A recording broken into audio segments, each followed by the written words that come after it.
Hi guys, इस video में हम देखेंगे मेरा पर्सनल रिज्यूमे जिससे कि मुझे 15 जॉब ऑफर्स मिले और कुछ मेरे personal resume tips and tricks मैं आपके साथ शेयर करूंगा ताकि आप भी एक किक-एस रिज्यूमे बना पाए अपनी ड्रीम कंपनी में हायर होने के लिए। तो यार, आप आईटी फील्ड में किसी भी स्टेज पे हो, चाहे आप फ्रेशर हो चाहे आप एक्सपीरियंस इंडिविजुअल हो, तो किसी भी जॉब को अप्लाई करने के लिए ये एक डॉक्यूमेंट आपको सबसे पहले चाहिए होता है, वो है आपका रिज्यूमे या फिर सीवी। तो मुझे पता है एग्जैक्टली कि ये वर्ड जितना छोटा है यार, इसको फर्स्ट टाइम बनाने के लिए उतना ही ज्यादा एफर्ट लगता है और एक फ्रेशर को हमेशा ये लगता है कि यार क्या ही लिखूं इसमें, क्या ही सेक्शन ऐड करूं, कुछ ऐसा सीखा नहीं है, कुछ ऐसी अचीवमेंट्स नहीं है कि इसमें डाल पाऊं। बट ऐसा कुछ नहीं है, आपको बस मेंटली अवेयर होना पड़ता है कि क्या क्या सेक्शन ऐड करने हैं, क्या क्या उनमें एग्जैक्ट कंटेंट लिखना है, क्या क्या बेस्ट प्रैक्टिसेस फॉलो करनी है। जो कुछ स्पेशल टिप्स मैं आपके साथ शेयर करूंगा ताकि आप अपनी ड्रीम कंपनी के लिए रिज्यूमे बना पाए। तो चलिए देखते हैं। तो अभी के लिए मैं स्टार्ट करता हूं आपको अपना पर्सनल रिज्यूमे दिखा के, जिससे मुझे 15 ऑफर्स मिले मेरे लाइफ में, मेरे कॉलेज लाइफ के डिफरेंट स्टेजेस में, जिनमें से मुझे 8 जॉब ऑफर्स मिले और 7 इंटर्नशिप अपॉर्चुनिटीज मिली सब स्टार्टअप में। तो एक किक-एस रिज्यूमे लिखने के लिए ना सबसे पहले आपको चाहिए एक टेम्पलेट विद प्रॉपर डिजाइन। तो टेम्पलेट की बात करो तो यार आप इंटरनेट पे जाके कोई भी टेम्पलेट उठा सकते हैं जो आपको पसंद आए, बट मेक श्योर कि आपका टेम्पलेट 1 या 2 पेजेस से ज्यादा लंबा ना हो। तो अगर आपका एक्सपीरियंस 5 ईयर से लेस है तो यूजुअली आपका टेम्पलेट सिर्फ 1 पेज का होना चाहिए, क्योंकि यार यहाँ पे क्वालिटी मैटर करती है क्वांटिटी से। अब जो आपने टेम्पलेट फाइनल कर लिया है, अब उसका डिजाइन देखिए कि उसमें यार राइट स्ट्रक्चर हो, राइट कंटेंट हो और उसकी राइट प्रेजेंटेशन हो। इन तीनों को मैं आपको डिटेल में समझाता हूँ आगे। सबसे पहले स्टार्ट करते हैं राइट स्ट्रक्चर से।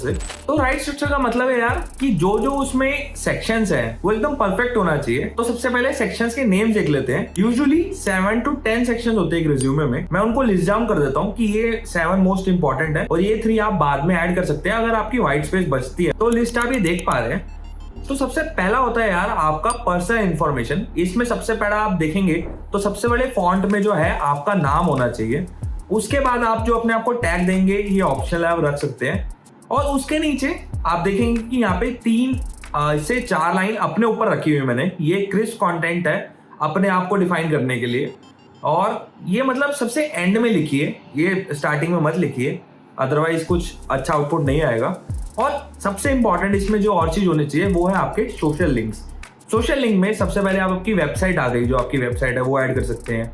आपकी ईमेल आईडी आ गई, आपका फोन नंबर हो गया, आपकी गिटहब प्रोफाइल हो गई, आपकी लिंक्डइन प्रोफाइल हो गई। अगर आप डीएसए वो कॉम्पिटिटिव कोडिंग बहुत अच्छे लेवल पे करते हैं, एटलीस्ट आपने 300 प्लस क्वेश्चंस कर रखे हैं पब्लिकली, फिर ही अपनी कोडिंग प्रोफाइल ऐड करिए। अदरवाइज नेक्स्ट सेक्शन पे चलते हैं। और इस वीडियो के एंड में मैं कुछ टेक्निकल चेकलिस्ट भी आपके साथ शेयर करूंगा जो रिक्रूटर एक्चुअल में रिज्यूमे शॉर्टलिस्ट करने के लिए यूज करते हैं, तो उनके लिए वेट करिए। तो दूसरा इंपॉर्टेंट सेक्शन है आपका एजुकेशन। तो एजुकेशन में जो आपकी रिसेंट 2 एजुकेशन होती है, मैक्सिमम 2 एजुकेशन, वो आप इसमें मेंशन करोगे जो करंटली आप परस्यू कर रहे हैं या फिर जो कर चुके हैं। जैसे कि जॉब पे अप्लाई करने के लिए आप अपनी कॉलेज की और अपनी 12th की एजुकेशन मेंशन करेंगे। जब भी लिस्ट आती है रिज्यूमे में हमेशा रिवर्स क्रोनोलॉजिकल ऑर्डर में होती है। सिंपल वर्ड में समझाऊं तो सबसे रिसेंट वाली सबसे टॉप पे आती है, तो कॉलेज वाली पहले आएगी, 12th वाली बाद में आएगी। और इसमें आप अपना यूनिवर्सिटी का नाम मेंशन करिए, आपका जो सब्जेक्ट था जिसमें आपने डिग्री ली है वो मेंशन करिए,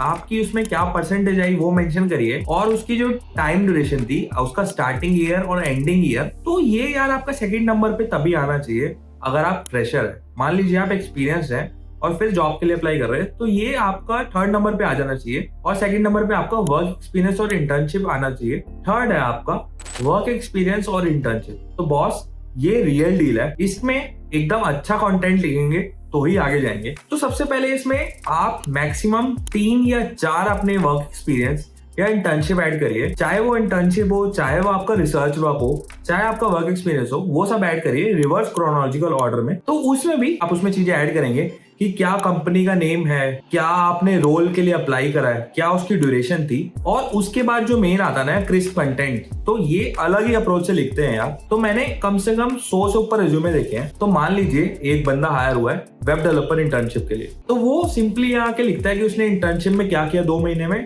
उसने एक वेबसाइट थी नॉर्मल jQuery पे, उसने उसे माइग्रेट करा React.js पे। तो सिंपली लोग लिख देते हैं migrated jQuery website to React.js, पर उसकी कोई वैल्यू नहीं है यार। उसको आप अच्छे से लिखिए कि आपने क्या करा, कैसे करा, उससे क्या इम्पैक्ट आया और उससे आपने क्या सीखा। अगर आप इस वे में लिखते हैं ना इस स्ट्रक्चर में, तो वो कुछ वैल्यू ऐड करेगा आपके रिज्यूमे में और सामने वाले को पढ़ के पता लगेगा कि आपने एग्जैक्टली क्या किया। विद एग्जांपल समझाता हूँ। मान लो मैंने एक वेबसाइट माइग्रेट करी है पुरानी jQuery से React.js पे, तो मैं वहां पे लिखूंगा कि to complete ownership of the website migration to a new tech stack and migrated a jQuery based old website to a single page application based modern React.js application which reduced the page load time by 50% and increased the average user retention time and sales revenue by 20%। तो इसमें आप notice करोगे यार picture आपकी बदल गई है बिल्कुल। जो एक नॉर्मल सा डल डेवलपर की आपने काम किया था, काम इसमें भी आपने सेम किया, राइट? बट इसको इतने अच्छे से लिखने का मतलब पता लगता है कि यार आप एकदम सीनियर डेवलपर की तरह काम करते हैं। आपने कुछ काम किया है, उससे कुछ इम्पैक्ट आया है और इम्पैक्ट आपको पता है और उससे कंपनी का रेवेन्यू भी बढ़ा है। अगर मान लो आप इंटर्नशिप में लिख रहे हो, इतना कुछ लिखने के लिए नहीं होता नंबर्स का, तो आप सिंपल ऐसे भी लिख सकते हो कि आपने उसमें क्या इनोवेट करा या क्या रिसर्च करी, आप वो भी अच्छे से आप लिख सकते हो कि उससे प्रोजेक्टेड फ्यूचर में क्या होगा। एक बस टिप थी कि जब भी ये लिखो ना यार, ये हमेशा आपका स्टार्ट करो कि एक्शन वर्ब से, लाइक टू कंप्लीट ओनरशिप, ये एक्शन वर्ब, राइट? इससे स्टार्ट करिए और हमेशा सेकंड पास्ट टेंस में लिखिए। फोर्थ हमारा इंपॉर्टेंट सेक्शन है स्किल्स का। तो यार हर बंदे को अपनी जिस जॉब के लिए अप्लाई कर रहे हैं उससे रिलेटेड 10 से 15 स्किल्स पता होनी चाहिए जो उसको आती हो। तो मैक्सिमम लोग 10 ही लिखते हैं, बट आप चाहे तो ज्यादा लिख सकते हैं। और ये 10 स्किल्स मिक्स चीजें होती हैं, जैसे कि यार आपके टूल्स हो गए, आपकी लाइब्रेरीज हो गई, आपके फ्रेमवर्क्स हो गए, लैंग्वेजेस, तो इनका मिक्स होता है सब। बट ये आपस में रिलेटेबल भी होनी चाहिए। और ऐसा नहीं है कि यार आपको मेन सारे कीवर्ड उठा के लिख देने टेक्नोलॉजीज के। बाकी कुछ और स्किल्स भी होती है जो आप अच्छे से मेंशन कर सकते हैं, जैसे कि आपका डीएसए। अगर आपने डीएसए बहुत अच्छे से किया है तो वो मेंशन करिए। दूसरा है आपका टीम मैनेजमेंट। टीम मैनेजमेंट आपको बहुत अच्छे से आता है, या आपको प्रोडक्ट एजाइल डेवलपमेंट बहुत अच्छे से आती है, तो वो भी आप मेंशन कर सकते हैं। बट मेक श्योर जिस जॉब के लिए अप्लाई कर रहे हैं वो उससे रिलेटेबल हो। तो फिफ्थ है यार प्रोजेक्ट सेक्शन। तो यार ये भी सेकंड रियल डील है।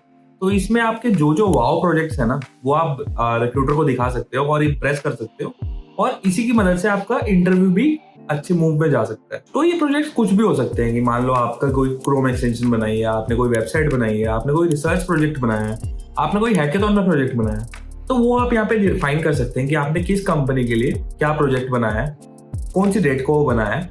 और इस पे भी वही क्रिस्प कंटेंट लिखेंगे कि ये प्रोजेक्ट कैसे आपने क्यों बनाया, ये क्या प्रॉब्लम सॉल्व कर रहा है और इससे क्या इम्पैक्ट आया एक्चुअल में रियल वर्ल्ड में। जैसे कि हैकेथॉन के प्रोजेक्ट से आपने क्या सॉल्व किया और आप जीते या नहीं, वो भी एक बहुत चीज मैटर करती है। तो लेकिन मैक्सिमम 3 ही प्रोजेक्ट ऐड करिए, जैसे कि मैं आप लोगों को रिज्यूमे में दिखा रहा हूँ। ऐसे आप 3 प्रोजेक्ट ऐड करिए और कंटेंट इसका पॉलिश करके लिखिए। तो 6th है यार आपका सेक्शन अवार्ड्स एंड अचीवमेंट।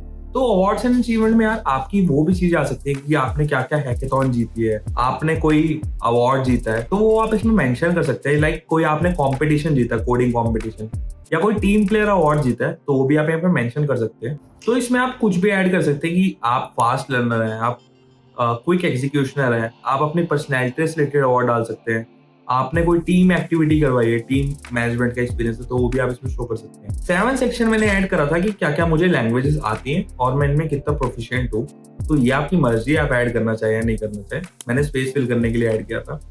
तो बाकी और भी सेक्शंस हैं जो मैं स्पेस फिल करने के लिए यूज कर सकता था, बट आपके ऊपर है, मैं उनके बारे में बताता हूँ। 8th है आपका कोर्सेज।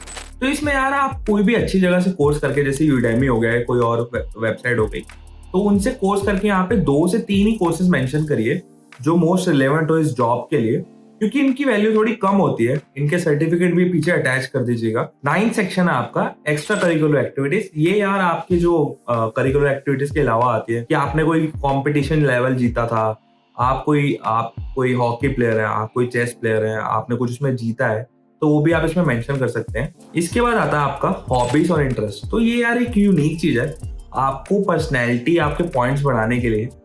जैसे कि यूनिक चीज मेरे बारे में है यूट्यूब, आपके बारे में हो सकता है आप बीट बॉक्सिंग करते हो, आप चेस खेलते हो, आप कुछ और वीडियो डायरेक्टर हो, तो वो सब यहाँ पे मेंशन कर सकते हैं ताकि रिक्रूटर को एकदम क्लिक करे, हाँ यार वो वेब डेवलपर जो यूट्यूब भी करता है, वो वेब डेवलपर जो बीट बॉक्सिंग करता है। तो ऐसे याद करना बहुत फास्ट होता है, वो एकदम क्लिक करता है माइंड में। तो ये अपनी पर्सनैलिटी लिंक करने के लिए बहुत अच्छा पॉइंट है रिज्यूमे में। तो यहाँ पे हमारे सारे सेक्शंस खत्म हो जाते हैं। आई होप आपको राइट स्ट्रक्चर का मतलब अच्छे से समझ आ गया हो। अब इसके बाद देखते हैं राइट कंटेंट का मतलब क्या होता है। तो यार रिज्यूमे में क्योंकि स्पेस बहुत कम है, तो जितना भी कंटेंट है ना एकदम प्रिसाइज वर्ड टू वर्ड लिखना चाहिए। जैसे कि आप एब्रीविएशंस भी यूज कर सकते हैं, जैसे कि बैचलर्स ऑफ टेक्नोलॉजी है, आप उसको शॉर्ट में बीटेक भी लिख सकते हैं, तो वो भी चलेगा। और हमने जैसे देखा कि आपका जो भी आपका टेक्स्ट है वो डिराइव्ड होना चाहिए एक्शन वर्ड से, पास्ट टेंस में, उसमें फैक्ट्स होने चाहिए, फिगर्स होने चाहिए, उससे क्या इम्पैक्ट आया, आपने क्या सीखा, उस वे में होना चाहिए कि उसका कोई मीनिंग हो। तीसरा, इसमें जो भी चीजें आप ऐड कर रहे हैं हर जॉब के लिए इसको मॉडिफाई करिए और सिर्फ रिलेटेड चीजें रखिए। मान लीजिए आप किसी और जॉब के लिए अप्लाई कर रहे हैं, तो आपकी पास की जो इंटर्नशिप्स हैं या वर्क एक्सपीरियंस है वो उससे रिमूव कर दीजिए। जैसे आपको मान लीजिए सेल्स का वर्क एक्सपीरियंस है, तो वो आप रिज्यूमे में 3 वर्क एक्सपीरियंस सेल्स के मत लिखिए, ज्यादा से ज्यादा 1 लिख लीजिए, अदरवाइज वो भी रिमूव कर दीजिए अगर आपके पास कोई टेक्निकल एक्सपीरियंस है तो। थर्ड आता है अपना द राइट प्रेजेंटेशन। तो इसकी मैं बात करता हूँ कि यार आपकी कंटेंट कितना ब्यूटीफुली आपने उसको स्पेसिंग दे रखी है, कितना वो ज्यादा रीडेबल है, कितनी उसमें सेपरेट हो रही है चीजें। जैसे कि आप अगर किसी कंपनी का ब्रांड हाईलाइट कर रहे हैं तो उसको हाईलाइट करिए, आप कोई इम्पैक्ट बता रहे हैं तो उसको हाईलाइट करिए, अगर आपने कोई लिंक डिफाइन कर रखा है तो उसको डिफरेंट कलर से हाईलाइट करिए ताकि वो क्लिकेबल लगे। तो all the best, I hope मैं आपको सब हेल्प कर पाया हूँ रिज्यूमे बनाने में। तो अब जो टेक्निकल पॉइंट्स मैं आपके साथ शेयर करना चाहता था, सबसे पहला कि आप अपना रिज्यूमे हमेशा पीडीएफ फॉर्मेट में एक्सपोर्ट करिए और वही बाकी लोगों के साथ शेयर करिए, ताकि वो वर्ड फॉर्मेट वगैरह में ना खराब हो जाता है, पीडीएफ में कुछ नहीं बिगड़ता उसका। दूसरा, हमेशा जो अपना रिज्यूमे है उसको यार ग्रामेटिकल, टेक्निकल, पंक्चुएशनल एरर्स के लिए हमेशा अदर टूल्स में टेस्ट करिए, जैसे कि आपका वर्ड हो गया या फिर ग्रामरली हो गया, तो ग्रामर मिस्टेक भी उसमें पकड़ी जाएंगी, तो उसको करेक्ट कर लीजिए पहले। थर्ड है आपका फ्री एटीएस टूल, इसको बोलते हैं कि यार जो भी आपका रिज्यूमे है ना उसको रिक्रूटर्स क्या करते हैं कि एटीएस टूल में डालते हैं, उससे सारा जो कंटेंट है ना वो निकाल लेते हैं और उस पर वो फिल्टर लगाते हैं कि हाँ अगर ये क्राइटेरिया, ये इस इतने मार्क्स हैं इसके, ये इतना टेक्निकल इस लाइन से बिलोंग करता है आईटी वगैरह से, तो इस रिज्यूमे को आगे फॉरवर्ड करो, अदरवाइज इसको रिजेक्ट कर दो। तो आपका रिज्यूमे एटीएस में प्रॉपरली इंफॉर्मेशन निकालने के लिए कैसे कंपाइल हो रहा है, कैसे स्क्रैप हो रहा है, वो आप देख सकते हैं। मैं नीचे लिंक डाल दूंगा एटीएस टूल का, तो उसमें देखिए कि आपकी रिज्यूमे जब एटीएस टूल के थ्रू जाता है तो क्या इन्फॉर्मेशन निकल के आती है और उसको उसके लिए टेम्पलेट को ऑप्टिमाइज करिए। फोर्थ है, जो आपका रिज्यूमे फाइनल हो गया इसके बाद, तो उसको एटलीस्ट 3 लोगों के साथ दिखाइए और उनसे उनका रिव्यू लीजिए। आप रिव्यू लेने के लिए आप अपने किसी क्लोज फ्रेंड से ले सकते हैं, किसी क्लोज सीनियर से ले सकते हैं, अदरवाइज फेसबुक पे ग्रुप है कि रिव्यू माय रिज्यूमे, तो वो भी कर सकते हैं, अदरवाइज मैं भी आपका रिज्यूमे रिव्यू कर सकता हूँ, उसका थोड़ी देर में बताता हूँ। फिफ्थ है यार, अपना रिज्यूमे हमेशा यूनिक रखो, जरूरी नहीं है फैंसी होना चाहिए, क्योंकि बहुत सारे लोगों को एक ही टेम्पलेट से सेम दिख रहा होता है, तो जितना यूनिक होगा उतना बेटर है। और उसमें आपसे रिलेटेड जो भी कुछ यूनिक या कूल चीज है उसमें जरूर ऐड करिए। जैसे मेरे लिए यूट्यूब है, आपके लिए कुछ और हो सकता है, तो वो उसमें जरूर डालिए। Last but not the least, अपने रिज्यूमे को अच्छे से लिखिए, उसमें कुछ भी झूठ मत लिखिए, क्योंकि जो भी आप लिख रहे हैं उसी पे क्वेश्चंस आने वाले हैं। तो हमेशा अपनी स्टोरी लाइन या अपना जो एक्सप्लेनेशन रेडी करके जाइए, अपने वर्क एक्सपीरियंस, अपनी करियर ऑब्जेक्टिव, अपने प्रोजेक्ट से रिलेटेड, तो आपसे जरूर पूछे जाएंगे। तो अगर आप चाहते हैं कि मैं आपका रिज्यूमे रिव्यू करूँ और मैं अपने सजेशन शेयर करूँ, तो नीचे डिस्क्रिप्शन में मैंने एक गूगल डॉक का लिंक ऐड कर दीजिए, तो उस पे जाके आप अपने रिज्यूमे अपलोड कर दीजिए। मैं थोड़े टाइम बाद एक लाइव सेशन शेड्यूल करूंगा, उसमें मैं 4-5 रिज्यूमे रिव्यू करके अपने सजेशन शेयर कर दूंगा आप लोगों के साथ। तो thank you very much for watching. अगर आप नए हैं यहाँ पे तो मेरे चैनल को जरूर सब्सक्राइब करके जाइए, ताकि ऐसी आगे मैं फ्रंट एंड वेब डेवलपमेंट पे आपको हेल्पफुल टिप्स देता जाऊं और आपके नॉलेज अपडेट करता जाऊं। Thank you very much for watching.